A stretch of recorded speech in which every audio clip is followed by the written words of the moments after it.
BJP ছেড়ে তৃণমূলে যোগ না দেওয়ায় ভিলেজ পুলিশের চাকরি খোয়ালেও বিজেপি নেতার ছেলে, এমনই অভিযোগ শুভেন্দুর। বিজেপি নন্দীগ্রামের আমদাবাদ 1 নম্বর অঞ্চল সভাপতি দিলীপ পালকে তৃণমূলে যোগ দিতে প্রলোভনের অভিযোগ। রাজি না হওয়ায় দিলীপ পালের ছেলে দীপাঞ্চনকে ভিলেজ পুলিশ থেকে বহিষ্কার করা হয়েছে, এমনই অভিযোগ করছেন শুভেন্দু অধিকারী। আইপ্যাকের প্রলোভনে পা না দেওয়ায় প্রতিহিংসার শিকার অভিযোগ করেছেন তিনি। ব্যবস্থা না নিলে নন্দীগ্রাম থানা এবং পুলিশ সুপারের দপ্তরের সামনে বিক্ষোভের হুঁশিয়ারিও দিয়েছেন।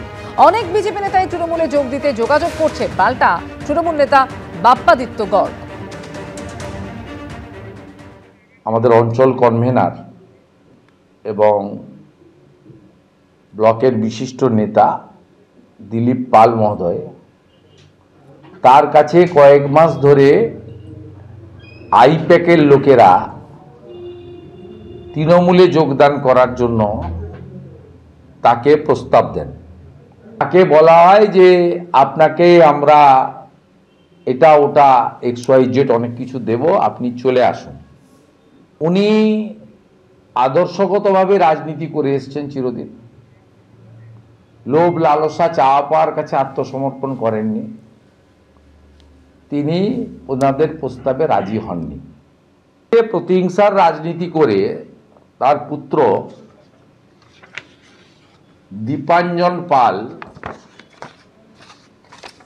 ভিলেজ পুলিশে কাজ করত আমদাবাদ 1-এ। তাকে বলা হয় যে আপনাকে কর্মচ্যুত করা হলো এবং একটা হোয়াটসঅ্যাপ মেসেজ দিয়ে তার ডিউটি অফ করে দেন আমাদের নন্দীগ্রাম 2 নম্বর ব্লকের রিয়াপাড়া ফাঁড়ির যিনি ইনচার্জ আছেন। দিলীপ বাবু আত্মপক্ষ সমর্থনের জন্য এবং শুভেন্দু অধিকারীকে খুশি করবার জন্য উনি যা খুশি অভিযোগ করতে পারেন, কিন্তু শাসক দলের নেতৃত্ব কিংবা মমতা বন্দ্যোপাধ্যায়, অভিষেক বন্দ্যোপাধ্যায়ের অনুগত সৈনিক হিসাবে আমাদের দলের যা অবস্থান আমরা একেবারে স্পষ্ট করে বলতে পারি, যারা পুলিশ বিভাগে কর্মরত তাদের কোনো রাজনৈতিক কোনো কালার থাকতে পারে না, তাদের আচরণ কোনোদিন রাজনৈতিক পক্ষপাতিত্বমূলক হতে পারে না, তাদের দৃষ্টিভঙ্গি কোনো রাজনৈতিক নেতৃত্বের অঙ্গুলির হেলনে চলতে পারে না। এবার তার বিভাগীয় তদন্ত চলছে, সেই তদন্তে যা রিপোর্ট উঠে আসবে জনসমক্ষে সেটাই প্রমাণিত হবে। যাবতীয় তথ্য দিয়ে দাগিদের তালিকা প্রকাশ করতে হবে, হাইকোর্টের পর স্পষ্ট করে দিয়েছিল সুপ্রিম কোর্টও। সর্বোচ্চ আদালতের নির্দেশের পরের দিনেই তালিকা প্রকাশ করল স্কুল সার্ভিস কমিশন। তালিকায় উল্লেখ করা হয়েছে বিষয়, অভিভাবকের নাম এবং জন্ম তারিখ। কলকাতা হাইকোর্টের পর সুপ্রিম কোর্টেও চাপের মুখে পড়ে অবশেষে বিস্তারিত তথ্য দিয়ে দাগিদের তালিকা প্রকাশ করল স্কুল সার্ভিস কমিশন। 2016 এসএসসির নবম, দশম এবং একাদশ দ্বাদশের দাগি শিক্ষকদের রোল নম্বর, বিষয়, অভিভাবকের নাম, জন্ম তারিখ সহ তালিকা সামনে আনলো তারা। আজকেও যে তালিকা আপনারা দেখছেন সেখানে কিন্তু দেখবেন বিদ্যালয়ের নাম প্রকাশ করেননি। তার কারণ হচ্ছে যাতে আপনারা তথাকথিত এই যারা চিহ্নিত অযোগ্য তাদেরকে আপনারা খুঁজে না পেতে পারেন, তাদেরকে যাতে আপনারা জিজ্ঞাসা করতে না পারেন যে কোন নেতাকে কোন মন্ত্রীকে টাকা দিয়ে কিভাবে তোমাদের চাকরি হয়েছিল। এখনো রাজ্য সরকার এসএসসির মাধ্যমে, এসএসসির যিনি চেয়ারম্যান আছেন তার মাধ্যমে অযোগ্য যারা আছেন তাদেরকে লুকোনোর চেষ্টা করছে। সুপ্রিম কোর্টের নির্দেশে 30শে আগস্ট 1804 জন দাগির তালিকা প্রকাশ করে স্কুল সার্ভিস কমিশন। পরে আরো 2 জনের নাম প্রকাশ করা হয়। সেই তালিকায় শুধুমাত্র নাম ও রোল নম্বর ছিল। এরপর সম্প্রতি বিস্তারিত তথ্য দিয়ে দাগিদের তালিকা প্রকাশ করতে নির্দেশ দেন কলকাতা হাইকোর্টের বিচারপতি অমৃতা সিনহা। 19শে নভেম্বর এই সংক্রান্ত মামলায় শুনানিতে তিনি বলেন, 2016 এবং 2025-এর নিয়োগ প্রক্রিয়ায় একই ব্যক্তির রোল নম্বর ভিন্ন ভিন্ন হয়। শুধুমাত্র নাম প্রকাশ করলে কোনো ব্যক্তির পরিচয় নিয়ে নিশ্চিত হওয়া যায় না। একই নামের একাধিক ব্যক্তি হয়, সহজেই যাতে দাগিদের শনাক্ত করা যায় সেই উদ্দেশ্যেই সুপ্রিম কোর্ট নাম প্রকাশ করতে বলেছিল। আরও বিস্তারিত তথ্য দিয়ে দাগিদের তালিকা প্রকাশ করতে হবে। বুধবার সুপ্রিম কোর্টেও তীব্র ভৎসনার মুখে পড়ে স্কুল সার্ভিস কমিশন। বিচারপতি সঞ্জয় কুমার ও বিচারপতি অলোক আরাধের বেঞ্চ স্পষ্ট জানিয়ে দেয়, দাগিদের যাবতীয় বিবরণ সহ তালিকা প্রকাশ করতে হবে এসএসসিকে। 24 ঘন্টার মধ্যে তথ্য দিয়ে 1806 জনের তালিকা প্রকাশ করল স্কুল সার্ভিস কমিশন। স্কুলের নাম উল্লেখ নেই, বাবার নাম এবং বয়স দেওয়া আছে, কিন্তু স্কুলের নাম আমরা দেখতে পাচ্ছি না। আমরা সেটা মনে করছি যে এক্ষেত্রেও কমিশনে কোনো একটা গভীর চক্রান্ত রয়েছে, হয়তো তারা দাগিদের এক্ষেত্রে আড়াল করার চেষ্টা করছে। আমরা এটাও বলছি যে এই লিস্ট, এই যে দাগিদের যে লিস্ট, এই লিস্ট যথাযথ নয়, আরও সংখ্যাটা প্রায় 5 থেকে 6,000 এর সঙ্গে যুক্ত হবে। তবে এই তালিকায় স্কুলের নাম ও ক্যাটাগরি, অর্থাৎ তিনি কোন স্কুলে শিক্ষকতা করতেন এবং জেনারেল অথবা তফসিলি জাতিভুক্ত কিনা তা উল্লেখ করা হয়নি। আদালতের নির্দেশ যদি হুবহু এরা পালন করত, আদালতের সামনে উপযুক্ত তথ্য উপস্থিত করত, তাহলে কিন্তু এই সমস্যা হতো না। আপনি ঘুরে ফিরে দেখুন, পুরো সমস্যাটা কায়দা করে এসএসসি তৈরি করছে, আর তার নেপথ্যে আছে রাজ্য সরকার, তৃণমূল পার্টি। তৃণমূল এই সমস্যাটাকে করাচ্ছে যাতে কোনোভাবেই কেউ চাকরি না পায়। বিরোধীরা তো এই ধরনের চেষ্টা চালাবেই যাতে তৃণমূল কংগ্রেসের সরকার, মাননীয় মুখ্যমন্ত্রী মমতা বন্দ্যোপাধ্যায়ের সরকার যাতে নিয়োগটা করতে না পারে। সেটা বিরোধীদের দিক থেকে যারা চেষ্টা করছেন, সেটা বিরোধীদের কাজ। আমাদের কাজ নিয়োগ দেওয়া, আমরা সেটা এবং স্বচ্ছতার সঙ্গে দেওয়া। বিরোধীদের কাজ করবে।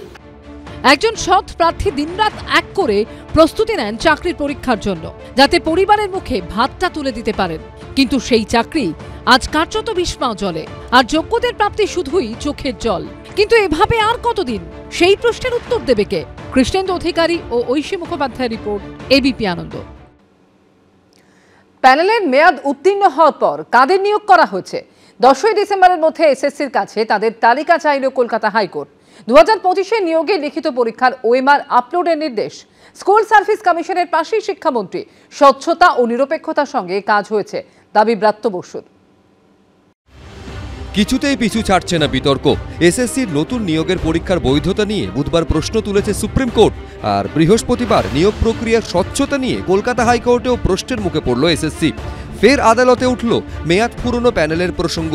বৃহস্পতিবার বিচারপতি অমৃতা সিনহা এসএসসির উদ্দেশ্যে প্রশ্ন করেন, প্যানেলের মেয়াদ পুরনোর পর কাদের নিয়োগ করা হয়েছিল? 10ই ডিসেম্বরের মধ্যে সেই নামের তালিকা আদালতে পেশ করতে হবে স্কুল সার্ভিস কমিশনকে।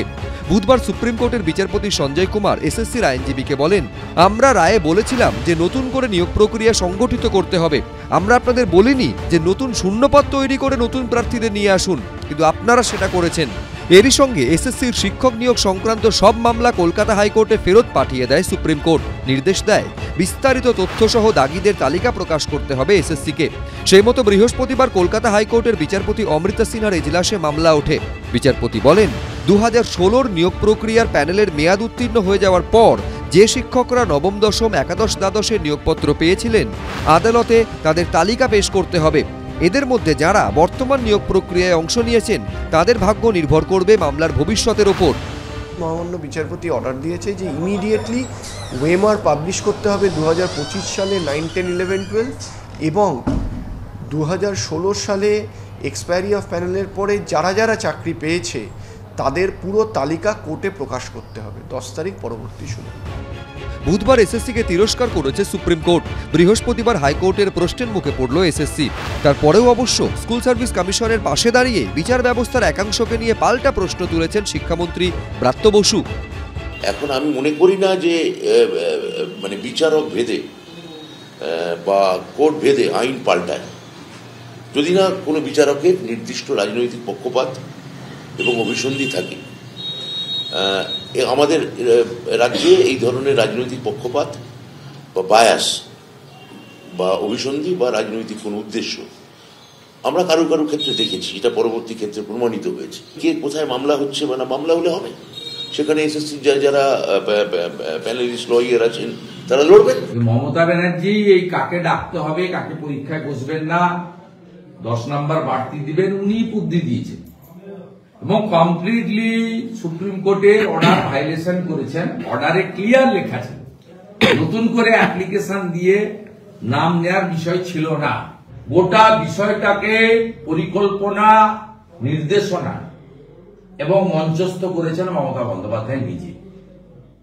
অতএব মমতা বন্দ্যোপাধ্যায় জেল চাই আমরা এই দুর্নীতির জন্য। লক্ষ লক্ষ প্রার্থীর ভবিষ্যৎ আপাতত প্রশ্নের মুখে। কতদিনে কাটবে এই জট? কবে কাটবে সংশয়? কারা দায়ী এর জন্য? তাদের কি শাস্তি হবে? এই প্রশ্নগুলোই ঘুরপাক খাচ্ছে চাকরি প্রার্থীদের মনে। সৌভিক মজুমদার, কৃষ্ণেন্দু অধিকারী, বিটন চক্রবর্তী, এবিপি আনন্দ। এবিপি আনন্দ, এগিয়ে থাকে, এগিয়ে রাখে।